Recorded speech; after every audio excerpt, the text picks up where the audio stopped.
Comentários da primeira-dama Janja em uma reunião com o governo chinês causa desconforto entre os representantes chineses em relação ao TikTok. E você vai ver também. Governo uruguai faz cortejo pelas ruas de Montevidéu para se despedir de José Mujica. Influência mexicana Valéria Márquez é morta durante transmissão ao vivo em rede social. STJ autoriza que companhia aérea recuse transporte de animais de suporte emocional. E ainda, pesquisadores mostram pela primeira vez um registro em time-lapse, o momento exato em que o coração começa a se formar. Tudo isso você confere a partir de agora no Jornal das 18h30.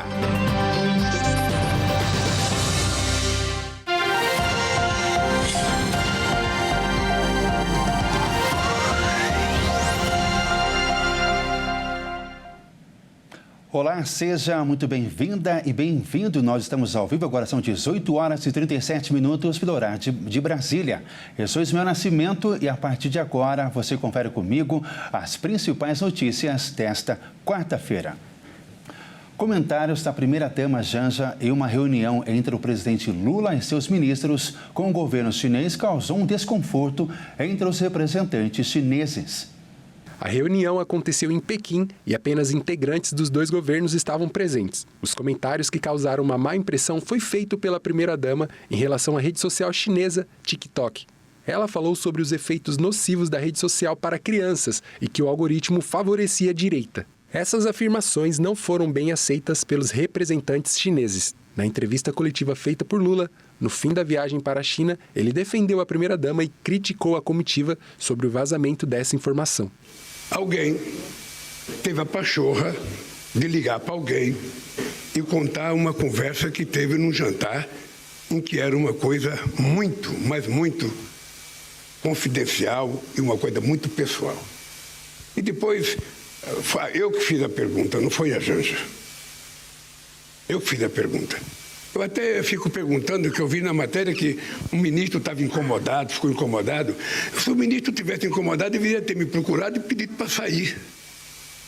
Eu autorizaria ele sair da sala.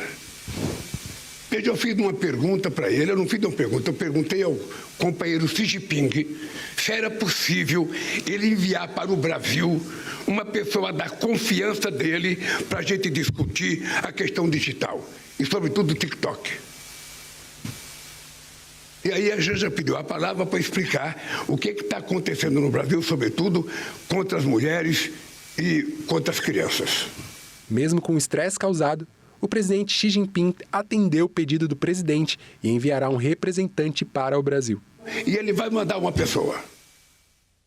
Isso que importa, ele vai mandar uma pessoa especialmente para conversar conosco sobre o que a gente pode fazer, sabe, nesse mundo digital. O prefeito de Sorocaba, Rodrigo Manga, mais conhecido como prefeito TikTok, virou réu por suspeita de superfaturamento na compra de lousas digitais. A denúncia do Ministério Público aponta que o município pagou 56% a mais no valor dos produtos do que a outra prefeitura da região. O prefeito de Sorocaba, Rodrigo Manga, do Republicanos, e o ex-secretário de Educação viraram réus. Eles são suspeitos de um superfaturamento de 11 milhões de reais na compra de lousas digitais e tiveram seus bens bloqueados pela Justiça. Porém, o pedido foi indeferido pelo juiz Alexandre de Melo Guerra por falta de provas concretas. Porém, ele não descartou a possibilidade de reavaliar a decisão. As lousas foram compradas em 2021 e o Tribunal de Contas do Estado de São Paulo analisou o contrato e comprovou que de cada R$ 4 gastos, um foi superfaturado. O contrato é de 46 milhões de reais e tanto a Prefeitura de Sorocaba quanto a fornecedora das lousas negam qualquer irregularidade no processo de compra. O que mais chamou a atenção no caso é que a Prefeitura de Indaiatuba comprou as mesmas lousas na mesma empresa e também em 2021 e gastaram quase R$ 10 mil a menos.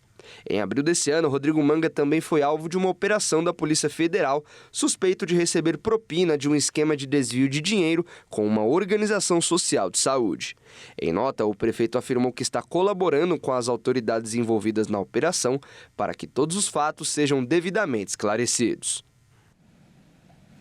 O Uruguai fez um cortejo pelas ruas de Montevidéu para se despedir de José Mujica. O governo uruguai decretou luto nacional de 3 dias. As homenagens ao ex-presidente do Uruguai, José Mujica, começaram às 10 horas da manhã desta quarta-feira. O cortejo levará seu corpo até o Salão dos Passos Perdidos, no Palácio Legislativo em Montevidéu, onde será velado por pelo menos 24 horas. Mujica morreu nesta terça-feira aos 89 anos, em decorrência de um câncer no esôfago e no fígado. O governo uruguaio decretou luto nacional de 3 dias. O cortejo começou na Torre Executiva, sede do governo uruguaio. O trajeto passará por locais simbólicos da história política de Mujica, até chegar ao Palácio Legislativo. O cortejo é aberto ao público e não há limite de tempo estipulado. A cerimônia terminará quando a família decidir realizar uma despedida mais reservada. Após o velório, o corpo de Mujica deverá ser cremado. Ele pediu para que suas cinzas fossem jogadas ao lado de sua cachorrinha Manuela, enterrada na chácara onde ele vivia, nos arredores de Montevidéu. O presidente Lula, que está voltando de viagem à China, afirmou que vai comparecer ao velório. Uma influenciadora mexicana foi morta a tiros durante uma transmissão ao vivo em uma rede social na terça-feira. O atirador fugiu em uma motocicleta e ainda não foi identificado. Valéria Marques, uma influenciadora de 23 anos e dona de um salão de beleza no México, foi morta a tiros durante uma transmissão ao vivo no TikTok. Segundo o relatório do Ministério Público obtido pela imprensa mexicana, o atirador entrou no salão de beleza com a desculpa de dar um presente a Valéria e atirou 2 vezes em sua cabeça e peito. Nas imagens, Valéria desmaia diante da câmera e uma funcionária que estava perto pega o celular e desliga a transmissão. O atirador fugiu em uma motocicleta e ainda não foi identificado. Valéria teve sua morte declarada pelo Serviço de Emergência ainda no local. A Procuradoria-Geral do Estado de Jalisco, onde o crime ocorreu, abriu uma investigação de feminicídio. Embora o motivo ainda seja desconhecido, relatos não oficiais indicam que o ataque pode ter sido ordenado pelo ex-namorado de Valéria. A influenciadora tinha mais de 100 mil seguidores em seus perfis no Instagram e TikTok. Ela compartilhava tutoriais de maquiagem, cuidados com a pele e reflexões sobre a vida profissional. Também participou de concursos de beleza locais e ganhou o título de Miss Face em 2021, o que aumentou sua popularidade. Pouco antes de ser morta, a jovem postou uma foto da sua roupa nos stories do Instagram. E veja a seguir, STJ autoriza que a companhia aérea recuse transporte de animais de suporte emocional. E ainda, pesquisadores mostram pela primeira vez um registro em time-lapse, o momento exato em que o coração começa a se formar. Nós voltamos já.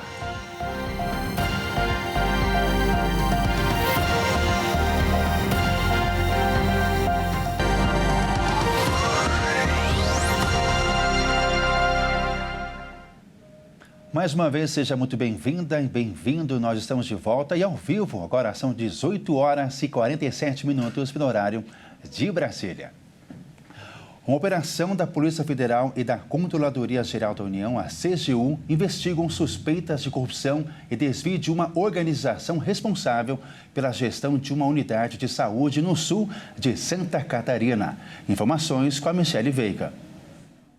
Ao todo, a ação teve cumpridos 16 mandados de busca e apreensão expedidos pela Primeira Vara Federal de Florianópolis em endereços localizados nos municípios de Florianópolis, São José, Biguaçu, Palhoça, Criciúma, Araranguá, todos em Santa Catarina, e Curitiba, no Paraná. As investigações têm como base nota técnica elaborada pela CGU, que teve como escopo o contrato celebrado entre a Secretaria Estadual de Saúde de Santa Catarina e uma organização social, no valor global de R$ 196 milhões para a gestão de uma unidade de saúde no período entre 2018 e 2023. Os auditores constataram que houve subcontratação de empresas e o vínculo com suspeitas de execução de serviços com superfaturamento e de recebimento de vantagens indevidas por parte de dirigentes e ex-dirigentes da entidade. A unidade de saúde gerida pela organização social investigada é referência materno-infantil no Sistema Único de Saúde na região sul de Santa Catarina, na cidade de Criciúma, contando com 125 leitos, UTI pediátrica, estrutura para atendimento com UTI neonatal, maternidade e centro cirúrgico. Além disso, a unidade oferece atendimento ambulatorial para 21 especialidades médicas, com banco de leite humano para atendimento de recém-nascidos e prematuros. O trabalho contou com a participação de 63 policiais federais e de 10 auditores da Controladoria Geral da União.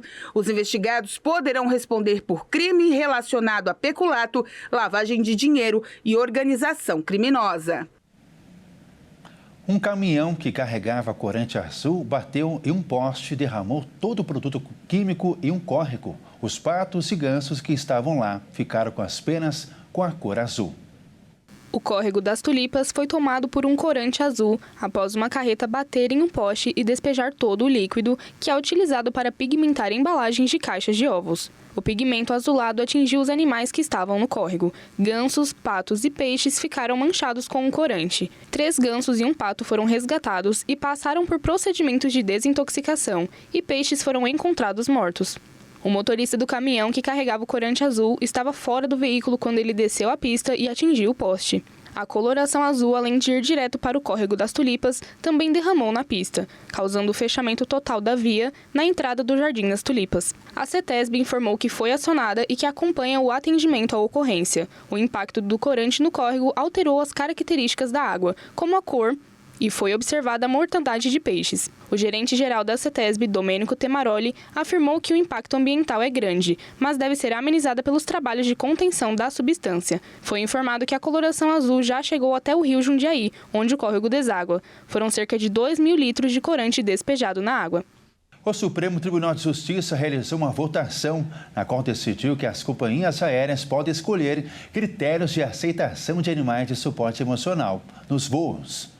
A 4ª turma do Superior Tribunal de Justiça, o STJ, realizou uma votação na qual foi decidido que as empresas aéreas podem negar o transporte de animais de suporte emocional nos voos. Os animais de suporte são aqueles que auxiliam pessoas com transtornos mentais e com outras condições de saúde. Eles trabalham para evitar crises, proporcionam conforto e ajudam no controle das doenças de seus donos. A decisão surge no contexto de que não existe uma norma específica que regulamente o transporte dos animais de suporte emocional. E por isso, o STJ estabeleceu uma autonomia para as companhias escolherem os critérios de aceitação. Segundo os ministros da 4ª turma, essa decisão deve garantir segurança e padronização nos serviços prestados e nos procedimentos durante os voos. E podem evitar problemas como desconforto para os animais e situações de risco para os passageiros. Entre os critérios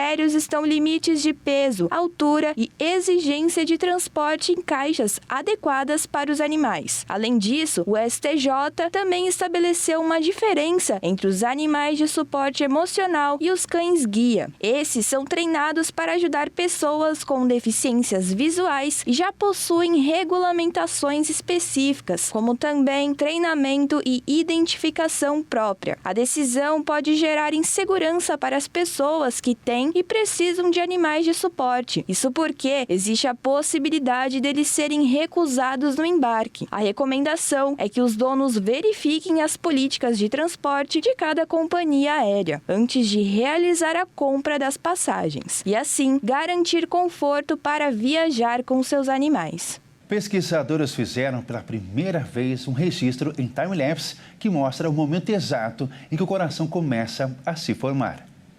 As imagens revelam o instante em que as células cardíacas iniciam uma organização espontânea em um formato semelhante ao de um coração, logo no início do desenvolvimento embrionário. O registro foi feito pelos pesquisadores da University College London, a partir de um embrião de camundongo vivo. O estudo queria compreender como as células se comportam para a formação do coração. Os pesquisadores descobriram que as células cardíacas se organizam muito antes do que se sabia, e isso pode melhorar as pesquisas para a correção de problemas cardíacos em fases bem iniciais. A resposta pode ajudar nas pesquisas e no desenvolvimento de tratamentos de defeitos cardíacos em bebês humanos. 1 em cada 100 bebês nasce com esse tipo de doença. Captar esse tipo de processo natural em tempo real não é simples. As imagens foram obtidas por meio de uma técnica chamada microscopia avançada de lâmina de luz, que permitiu acompanhar os embriões durante um marco do desenvolvimento conhecido como gastrulação. Segundo os autores, a pesquisa mostrou que as células cardíacas em embriões de camundongos começam a se organizar em um formato semelhante ao de um coração já nos estágios iniciais do desenvolvimento. Essa descoberta pode ajudar em pesquisas voltadas ao tratamento de defeitos cardíacos congênitos, que afetam em cerca de 1 em cada 100 bebês. E hoje, os dirigentes da CBF chegaram em Madrid, na Espanha, para o primeiro encontro com o novo técnico da seleção, Carlo Ancelotti.